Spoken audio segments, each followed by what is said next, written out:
Hare Krishna. Let's begin our session with prayers.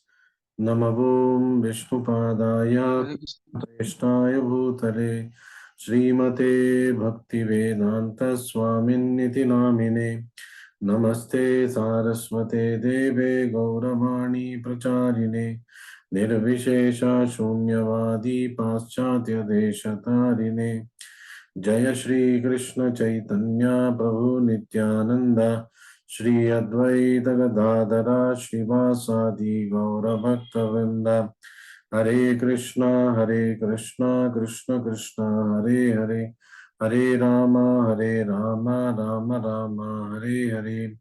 Shri Shri Radha Vrindavan चंद्र की जय। श्री श्री गौर निताय की जय। श्रीमद् भगवद गीता की जय।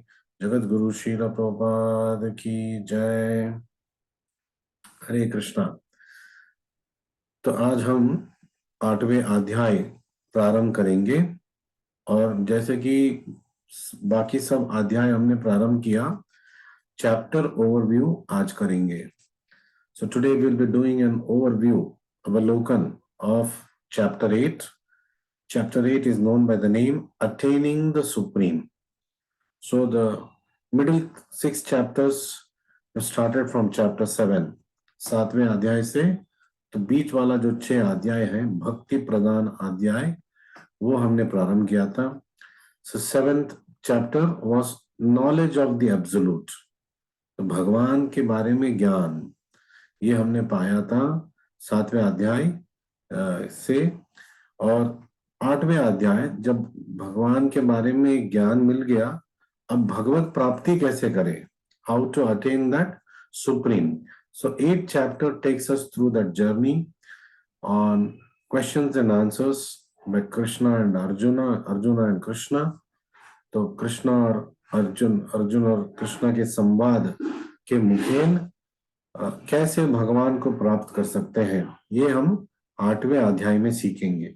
तो 8वें अध्याय में how is the 8th chapter designed and how it is divided. So if we remember the last 2 shlokas of chapter 7, which was knowledge of absolute, Lord Krishna used 6 technical terms. तो 6 तांत्रिक शब्द कृष्णा ने यूज किया था.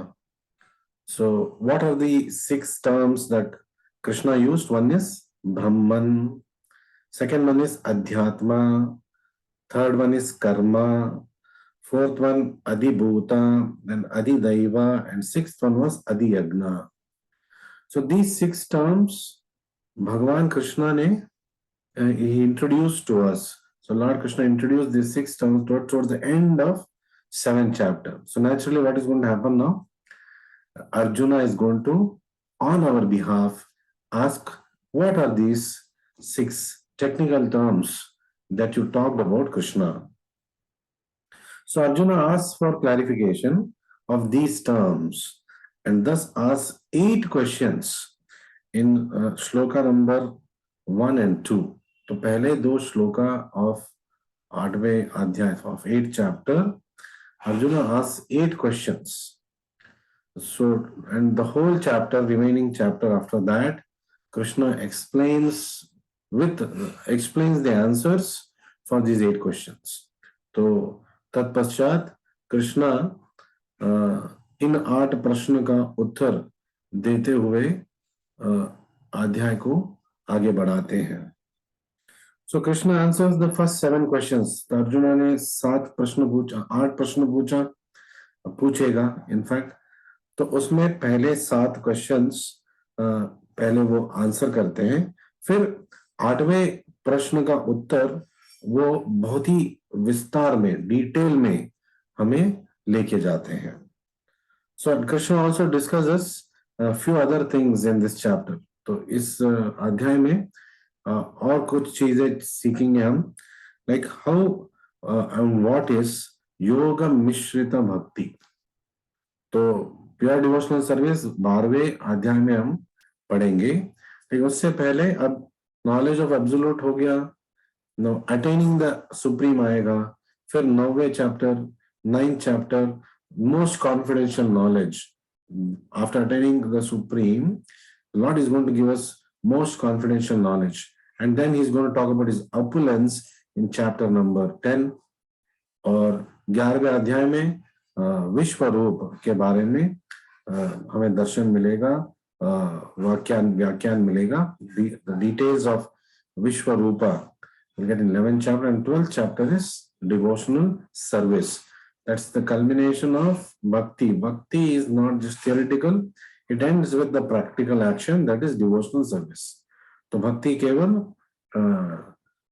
पुस्तक का ज्ञान नहीं है, तो it must end in activity, and वो एक्टिविटी का नाम है भक्तिमय सेवा, कृष्ण के प्रति भक्तिमय सेवा.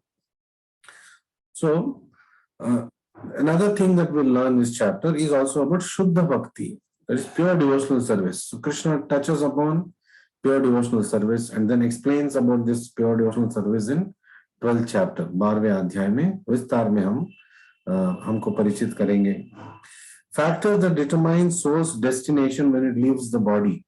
तो ऐसे कौन से संदर्भ हैं, ऐसे कौन से environmental issues हैं, मतलब surrounding issues that will determine where the soul goes after leaving this body. This aspect is also covered by Krishna in detail in chapter number 8. So how is the 8th chapter broken down? तो 8वें अध्याय ऐसे progress करता है. So it is divided into 5 sections. The number of shlokas in this chapter, I think it's about 30. Exactly number I do not know. We will come to know in the next class. But roughly about 30 shlokas, I should say. I can actually confirm it here. So every chapter we should know how many shlokas are there and how much time we will take to finish it. So about 28 shlokas are there in this chapter 8. So and how is it divided? Section 1, shloka number 1 to shloka number 4. तो पहला भाग है श्लोका 1 से श्लोका 4 तक. What does it discuss? Krishna answers Arjuna's question. Arjuna is asking question and Krishna answers those questions. And that is in brief. And then section 2. इसमें again there are 4 shlokas. Shloka number 5 to shloka number 8. 5वें श्लोका से 8वें श्लोका तक. इसमें Krishna talks about how to remember Krishna at the time of death. तो मरण काले कैसे हम भगवान को याद कर सकते हैं. It's not that you can just remember it like that. So there are techniques for it, and the simplest technique is to practice chanting Hare Krishna, Krishna Krishna, Hare Hare, Hare Ram, Ram Ram, Hare Hare. तो ये सुलभ उपाय है हमेशा भगवान का याद रखने के लिए, और अंत काल में भी भगवान को यदि हमें याद रखना है तो ये इस जीवन में हमें अभ्यास करना है. Section 3, shloka number 9 to shloka number 13. Another 4 shlokas again. Remembering Krishna, especially through meditation. So Krishna then talks about how he can remember me by dhyana. Section number 4, 14वें shloka से 16वें श्लोका तक, 14 to 16, 8.14 to 8.16, Krishna touches upon pure devotional service. How to remember Krishna by performing devotional service. How to remain attached to Krishna by performing devotional service. तो भक्ति सेवा करते करते कृष्णा को हम याद कैसे कर सकते हैं और कैसे कृष्णा का संग में हम रह सकते हैं. Section 5, shloka number 17 to shloka number 22. So there Krishna compares material and spiritual worlds. तो यहाँ पे हमें भौतिक जगत और आध्यात्मिक जगत की तुलना करके एक्सप्लेन करते हैं Krishna. And we also come to know about the glories of the spiritual abode. Goloka Vrindavan का क्या महिमा है, इसमें हमें संक्षिप्त में कृष्णा इंट्रोड्यूस कराएंगे. So the shloka number 1 to shloka number 4, the theme is understanding Krishna through proper inquiry. So everything begins with, like I said yesterday, अथातो ब्रह्म जिज्ञासा. पहले जिज्ञासा होना चाहिए, ब्रह्म जिज्ञासा होना चाहिए, और उसके लिए we must तद्विद्धि प्रणिपातेन परिप्रश्नेन. In a mode of surrender, we must approach a spiritual master and we must ask him relevant questions to progress in spiritual life. And the 8th question, Krishna basically deals with how to remember Krishna at the time of death. So this is answered as the answer to the 8th question, and the subject matter of the remaining chapter, that is from shloka number 5 onwards, the entire subject matter is how to remember Krishna. कैसे कृष्णा को हम याद रखें हर समय. Always remember Krishna, never forget Krishna. So this is how the breakup of this chapter appears. So yesterday we were doing some shlokas of Gita Mahatmya. We will continue some shlokas today also. So Shankaracharya is telling us, Maline mochanam pumsam jalasnanam dine dine sakrat gitamrita snanam samsara malanashanam. So maline mochanam pumsam. So maline, dirt, mochanam, to cleanse ourselves, pumsam, human beings. तो जलस्नानम दिने दिने, तो मलिन मोचन के लिए जल स्नान हम करते हैं प्रतिदिन, दिने दिने. सकृत गीतामृत स्नानम, सकृत बस एक बार, डेफिनेटिवली एक बार, इन द नाइस वे एक बार, गीता अमृत स्नानम, एक दूसरे तरह का, this is another way of taking bath. This is a spiritual bath. पहले line talking about a material bath, malina मोचनम जल स्नानम. तो गीतामृत स्नानम से क्या होगा, जल स्नानम से क्या होगा, मलिने मोचना होगा. Dirt of the body is cleansed. गीतामृत स्नान करने से क्या होगा, गीत अध्ययन करने से क्या होगा, सकृत एक बार, थोड़ा सिंसियरली एक बार करेंगे तो संसार मलनाशनम, तो we can say कली कल्मश नाशनम, कली का जो कल्मश है, और संसार संस्कृति चक्र का जो मल है वो नाश हो जाएगा. So one may cleanse himself daily by taking a bath in water, but if one takes a bath even once in the sacred Ganges water of Bhagavad Gita, for him the dirt of material life is altogether vanquished. So सुगम रीति से आध्यात्मिक प्रगति हम कर सकते हैं. So that is about what happens when we take a bath in by reading Gita, by Gita Adhyayana. So further, in the next shloka, Shankaracharya says, Gita sugita kartavya kim anye shastra vistarai ya swayam padmanabhasya mukha padma vinishrita. So Gita sugita kartavya, एक हमारा ये duty है, and we must chant Gita nicely, sugita kartavya. Kim anye shastra vistarai. So nothing else is required.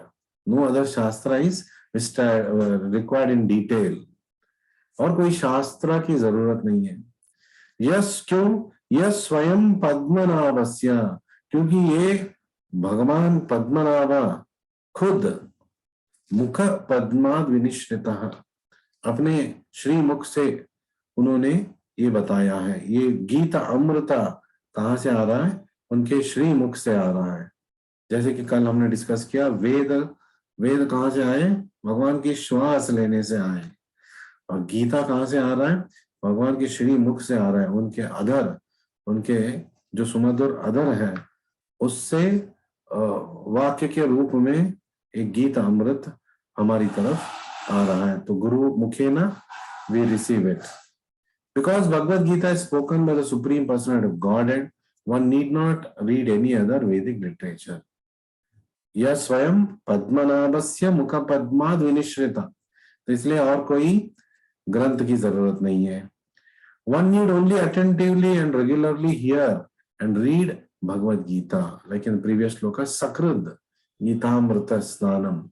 So attentively and regularly. So it must not be a one-off incident. Daily, like we take bath daily, we must also take bath in the Amrita of Gita daily. In the present age, people are so absorbed in mundane activities that it is not possible for them to read all Vedic literatures. तो आजकल कितना भाग दौड़ में दुनिया फंस चुका है. They're caught in the rut and they're running from pillar to post just to maintain one's stomach. So Purandara Dasa, South Indian devotees, he one of his prayers, he says, just to maintain one's stomach, should I, Krishna, go through so much of endeavors? You are the maintainer of everyone. What is the need for me to do that? बस आपकी भक्ति करूंगा वही काफी है. मेरा पेट पाल पोषण तो आपका जिम्मेदारी है क्योंकि मैं आपका संतान हूं. So in the present age, people are so absorbed in mundane activities that it is not possible for them to read all Vedic literatures. Bhagavad Gita, अभी गीता मैराथन स्टार्ट होगा तो आप एक गीता दूसरे के हाथ में देने के लिए आप देखेंगे इतना परिश्रम लगता है. But only the fortunate person will receive Gita. You will be able to distribute and sell this Gita to them. And by selling Gita, you are giving Krishna through them. So book distribution means giving Krishna into the lives of these people. When Krishna enters their lives, all auspiciousness occurs. So you're doing the greatest humanitarian benefit for them. This is the greatest humanitarian benefit. कि हम उनके हाथ में एक गीता पकड़ा दें, उनको गीता खरीदने के लिए प्रोत्साहन दें, क्योंकि केवल गीता रखने से घर, there's no difference between Krishna and Gita. So Krishna is there in their houses. कभी ना कभी वो एक पेज, दो पेज, एक श्लोक, दो श्लोक तो पढ़ेंगे ही. वो नहीं पढ़ेंगे तो कोई और उनके घर वाले पढ़ेंगे, कोई ना कोई तो करेगा. Even if they are not, simply if it remains in the bookshelf of the house or even in the temple of the house, it is still beneficial for them if it is there simply worshipped. But the best worship of Gita is to read Gita under the guidance of a pure devotee. And we have got Bhagavad Gita as it is, with purports written by pure devotee Srila Prabhupada. So it is like associating with Srila Prabhupada. So जब आप ये sessions attend करते हो, so no doubt association of a devotee is there. But actually we are all associating with a pure devotee, Srila Prabhupada, because we are reading from Bhagavad Gita as it is, and we are reading the translation, the purport that Prabhupada has written. So we directly associate. तो सीधे सीधे हम संग कर रहे हैं श्रीला प्रभुपाद जी का. But it is not necessary. सारे वेद ग्रंथ पढ़ने की जरूरत नहीं है और नामुमकिन है इस युग में. This one book, Bhagavad Gita, will suffice. ये एक पुस्तक गीता सुगीता कर्तव्य, तो ये काफी है. Because it is the essence of all Vedic literatures, and especially because it is spoken by the Supreme Personality of Godhead. क्योंकि स्वयं पद्मनाभस्य मुख पद्म विनिश्रिता, तो हमें और कहीं देखने की जरूरत नहीं है. One more shloka we will do. भरतामृत सर्वस्वं Vishnu वक्त्राद विनिश्रितम गीत गंधोदकम पीत्वा पुनर्जन्म न विद्यते. So what happens when somebody drinks the nectar of this Gita? Bharatamrita sarvasvam. So Vishnu Vaktrad Vinishritaha. By devotionally reciting the Gita, so what happens? Vishnu Vaktrad Vinishritam, which has emanated. It is the quintessence of Mahabharata. Mahabharata is like Vishwarupa. Mahabharat विश्व रूप की तरह है, उसमें गीता कृष्ण रूप की तरह है. सो महाभारत के अंदर, विश्व रूप के अंदर कृष्ण रूप, specifically his Rupa. So भारतामृत सर्वस्वम, Vishnu Vaktra Vinishritam. So the divine quintessence of Mahabharata is emanating from the holy lotus mouth of Lord Vishnu. Vishnu Vaktra Vinishritam. कहाँ से आ रहा है? महाभारता से. तो पूरे महाभारत के अंदर यहाँ एक गीता अमृता प्रस्तुत हो रहा है. By doing this, what happens? By drinking the Ganges waters of Gita, Gita Gandodakam Pitva.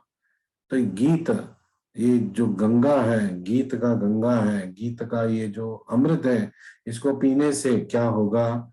One will never take rebirth in the material world again. पुनर्जन्म न विद्यते. तो फिर से हम, we are not going to come back into this material world. So Krishna also is telling in chapter 4 that janma karma chame divyam evam yo vetti tatvatah tyaktva deham punarjanma naiti mameti swarjuna. So it's exactly the same thing he says. When you're reading Gita, janma karma chame divyam, you will come to know. आपको पता चलेगा कि उनका जन्म, उनका जो कर्म है वो दिव्य है. एवं यो वेति तत्वता, ये सत्य रूप से कोई अगर जान लेगा, त्यक्त्वा देहम पुनर्जन्म नहीं थी, इस देह को त्याग करने के बाद पुनर्जन्म नहीं थी, तो उनको और कोई भौतिक देह नहीं मिलने वाले हैं. कहाँ जाएंगे? उनका आत्मा कहाँ जाएगा? मामेति सो अर्जुना, मेरे पास आएंगे arjuna. So in other words, by devotionally reciting the Gita, the cycle of birth and death is terminated. That is the end of samsara chakra. We get liberated and we go back to our spiritual constitutional position of being a pure soul, serving the Lord eternally. So Bhagavad Gita deals with various factors. If time is remaining in the end, we will come back to the further 2 or 3 2 shlokas of Gita Mahatmya. So Gita touches about various topics. In the very first chapter, Arjuna talks about Varna Sankara, kaise the population gets polluted. So Gita deals with the all-round level of problems. Overall community level, what is the cause of all the problems? And individualistically also, what is the cause of problems? एक बृहद क्या दृष्टि से हमें अवलोकन कराता है कि पूरे इस दुनिया में जो भी प्रॉब्लम्स आ रहे हैं वो क्यों आ रहे हैं, समाज में जो प्रॉब्लम आ रहे हैं क्यों आ रहे हैं, और इंडिविजुअली जो एक आत्मा प्रॉब्लम से गुजर रहा है तो वो क्यों हो रहा है. So all these insights we get by reading Bhagavad Gita. So Varna Sankara, what is Varna Sankara? Basically it's talking about unwanted progeny. मतलब जो नहीं चाहिए था ऐसे संतान पैदा हो गया. So we can say that they are bad seed products. तो बीज जब गलत बीज डालते हैं तो उनसे जो पेड़ पौधा आएगा वो भी गलत ही होगा. It will not be pure. It will be something that is going to create further problems. So these kind of people, they mostly remain uneducated. So as Kali Yuga progresses, this is going to increase, Varna Sankara. But with the help of Gita, instructions of Gita, to some extent, it can be curtailed, at least for the next 9,500 years in the golden period, at least in our lives. And to how many of our lives it is possible from our side, we must reach out and bring them into devotional service, bring them to temple, introduce them to your preachers, encourage them to come and do services along with you, honor prasadam in the temple during the festivals. तो ये आपकी जिम्मेदारी है कि बस अपना मलिना मोचनम हो गया, it's not enough. We must also help others. This is the greatest service you can do to any human being. तो अगर किसी को आप सचमुच कोई सेवा करना चाहते हैं तो उनको भक्ति के पथ पे लेके आइए, उनको भक्तों के संग में लेके आइए, और भक्तों के जो संग में जो ये होता है, डिस्कशंस होता है, उसमें उनको बुलाइए और पार्टिसिपेट करने के लिए बोलिए, मंदिर लेके आइए, दर्शन कराइए, प्रसादम खिलाइए. So these are the best kind of service we can do to anyone. And now Gita Marathon is starting. Gita Jayanti is on December 3. Mokshada Ekadashi is December 4. And the month of last week of November onwards till January end, we celebrate as Book Marathon Festival, where worldwide सारे ISKCON मंदिरों में गीता वितरण का कार्यक्रम होता है. Of course, it's not given free. We encourage people to purchase, but there are many instances where people do Gita दान. 50 गीता हमने दान कर लिया, वो गीता खरीदते हैं हमसे और वो 50 लोगों को या तो मुक्त रूप से दे देते हैं या उनको सेल करते हैं. The word sale may look very awkward here, but for lack of a better word, we are using that word. But actually we are distributing Bhagavad Gita, and by doing that the greatest welfare activity is being done. So what happens by education? तो गीता पढ़ाने से वर्ण संकरा तो हो गया है, तो वो अगर वो अनएजुकेटेड इलिटरेट रहेंगे आध्यात्मिक रूप से, so they become scavengers और anti socials.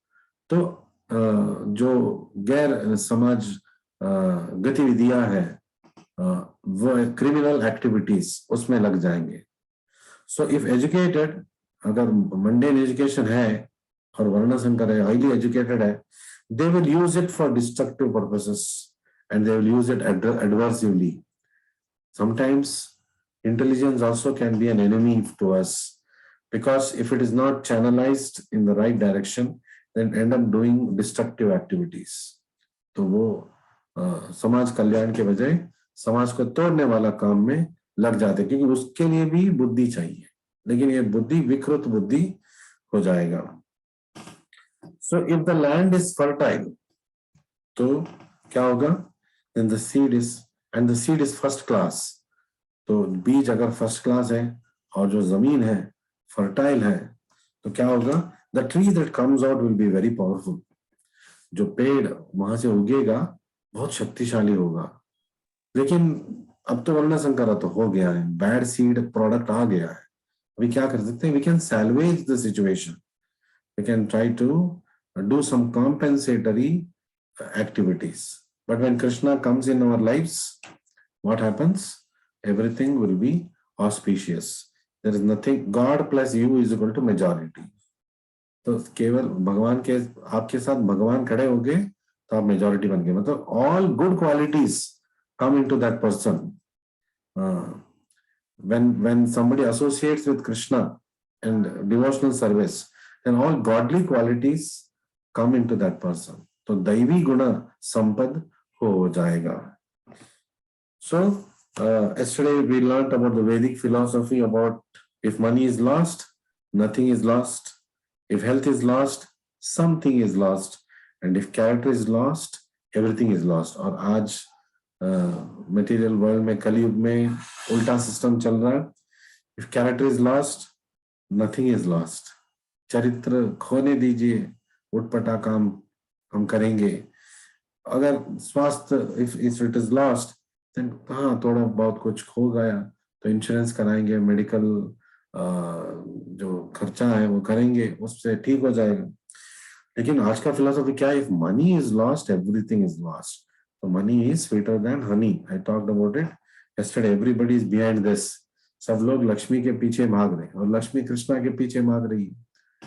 So secret of having Lakshmi with you, people do not know. That's why in temple we call it as Lakshmi Liberation Program. जब किसी से हम डोनेशन लेके आते हैं तो उसको बोलते हैं Lakshmi liberated programme, because Lakshmi को उनके हाथों से छुड़ा के हम भगवान के श्री चरणों में उनके नाम पे अर्पित कर दिया, तो उनके लिए भी बेनिफिट कर दिया. वरना वो अपने लिए, अपना ऐशो आराम के लिए यूज करते थे. They'll give a part of it, and that money is used in the temple construction, temple activities, in devotional service. उससे उन्हीं का कल्याण होगा. So, what is the role of the Varna Sankar we talked about. The same Vedic scriptures and Bhagavad Gita talks about what is the role of family, especially wife. Like most of the times it is considered that you should remain sannyasi, brahmachari, क्योंकि गृहस्थ बन जाएंगे और उलझ जाएंगे, फिर पुत्र पौत्र घर गृहस्थी में उलझ जाएंगे. Generally it is true, but it is not necessarily true.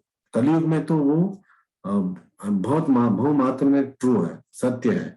लेकिन सत्य युग में था, सत्य युग में family also would be conducive for devotional service. There is a shloka which says, स्वर्गोक्त काम मोक्षाय धरा संप्रति हेतवा. धरा मतलब wife. So normally wife is considered an obstacle and husband is considered obstacle for devotional progress. पत्नी और पति एक दूसरे के लिए बाधा बन जाते हैं for devotional progress.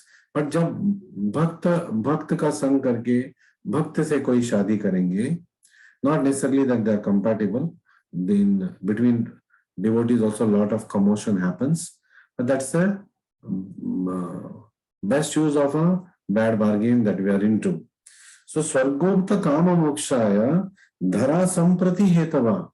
अगर एक भक्त पत्नी मिलेगी या भक्त पति मिलेगा तो क्या होगा? स्वर्गाप्त काम मोक्षाय. So all dharma artha kama moksha, she will be helpful for all these activities. So ultimately moksha also she will be helpful. So wife can help one elevate to heavenly planets, dharma artha kama, and also beyond that to the spiritual planet moksha, if both husband and wife can live a conducive devotional life keeping Krishna in center. बहुत ही क्या हो जाता है हमारी जिंदगी में, we are the center of our lives. Family में भी हम ही सेंटर है और पत्नी के लिए वो सेंटर है.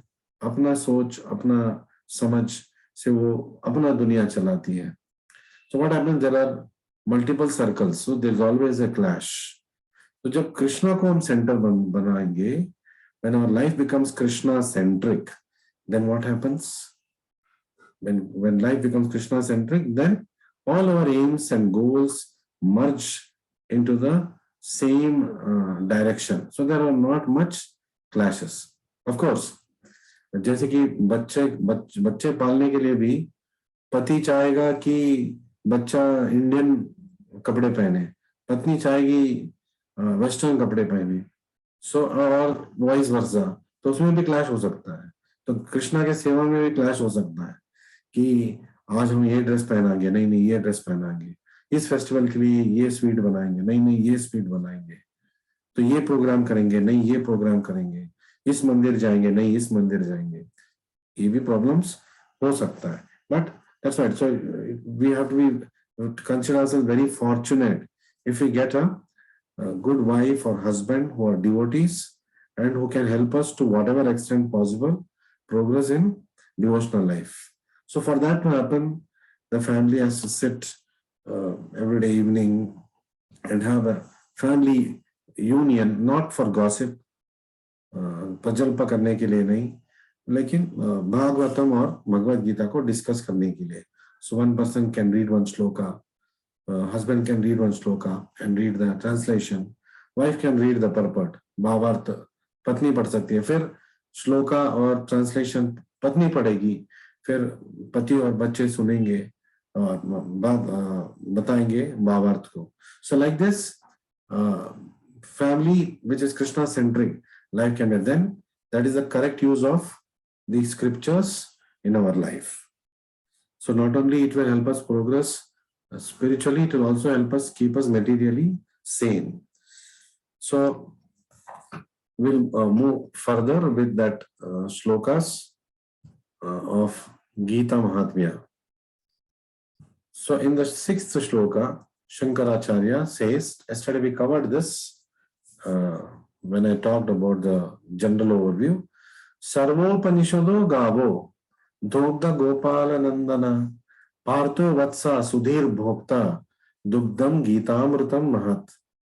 तो गीता का मैंने बताया गीता दुग्ध भी है और अमृत भी है. It is honey, nectar and milk. So the combination is tremendously sweet. So, because it's a combination of two things. So all the Upanishads are like cow. Sarva Upanishado Gao. So सारे उपनिषद गाय की तरह है. And the milker of cow is Sri Krishna, the son of Nanda. दोगदा जो दूध निकाल रहा है वो कौन है? गोपाल नंदना, कृष्ण अपने मुख कमल से वो गीता अमृत का पाठ पढ़ा रहे हैं. अर्जुना इज द काफ, पार्थो वत्सः. तो अर्जुना यहाँ पे गोवत्स है. The beautiful nectar of Gita is the milk. तो जो गीता अमृत है वो दूध है. The fortunate devotees of fine theistic intelligence, सुधीर भोक्ता. Atheist cannot get this rasa, cannot taste that nectar. The theistic, and it must be intellect, fine theistic intellect. सूक्ष्म तरीके से भक्ति को वो जान लेना चाहिए. ऐसे भक्तों को जो सुधीर है, they can taste the nectar, Bhokta of this Gita Amrita, Dugdha Gita Amrita Mahat, in a great manner. They are the drinkers and enjoyers of that milk. And finally, Shankaracharya says, what is the need to read any other Shastra? He says in the previous shloka, and then finally he ends up saying this, Ekam Shastram Devaki Putra Geetam. एक शास्त्र काफी है. कौन सा शास्त्र? देवकी पुत्र गीता, भगवद गीता. एको देवो देवकी पुत्र एवं. 33 करोड़ देवता की पूजा करने की जरूरत नहीं है. एक देवा, एक महादेव, एक देवादिदेव और महादेव के महादेव भगवान श्री कृष्ण, वो एक काफी है. देवकी पुत्र एवचा. एको मंत्रस्तस्य नामानि यानि. और एक ही मंत्र चाहिए, हरिनाम. तो हरिनाम का कलयुग का मंत्र है हरे कृष्ण कृष्ण कृष्ण हरे हरे, हरे राम राम राम हरे हरे. कर्मापि एकम. तो कार्य भी तो चाहिए, ऐसे ही तो बैठ नहीं सकते, कुछ करना चाहिए. कर्मापि एकम तस्य देवस्य सेवा. तो भगवान श्री कृष्ण का सेवा, यही एक कर्म होना चाहिए हमारा, यही एक ध्येय होना चाहिए हमारा पूरी जिंदगी में. There need be only one holy scripture, the divine Gita, sung by Lord Shri Krishna. Only one worshipable Lord, Lord Shri Krishna. Only one mantra, his holy names, especially Hare Krishna Maha Mantra. And only one duty, one karma, devotional service unto the supreme worshipable Lord Shri Krishna. Very clear it is. Although Shankaracharya ji, Adi Shankaracharya ji मायावादी थे, वो शंकर भगवान के अवतार थे. In the end, he reveals that yes, we need to worship one supreme person, not Nirakara Brahman, but Sri Krishna, supreme worshipable Lord. He says, Shri Tasya Devasya Seva. तो उसकी सेवा हमें करना चाहिए. So this was about Gita Amrita. So further, we can learn that Bhagavad Gita is teaching us. Krishna हमें सिखा रहे, कृष्ण अर्जुन को प्रोत्साहन दे रहे कि आप युद्ध लड़ो, आप क्षत्रिय हो, आपको युद्ध लड़ना चाहिए. And Krishna has chosen Arjuna because he practiced his skills very seriously. He was the most skillful warrior present at that time in the world. So Krishna chose the most able warrior, and more than that, he was also a friend. He was also a devotee of Krishna. So Krishna chose such a person who, during peace, he was sweating. मतलब अभ्यास कर रहे थे. That's how he became such a great warrior. बाकी लोग जब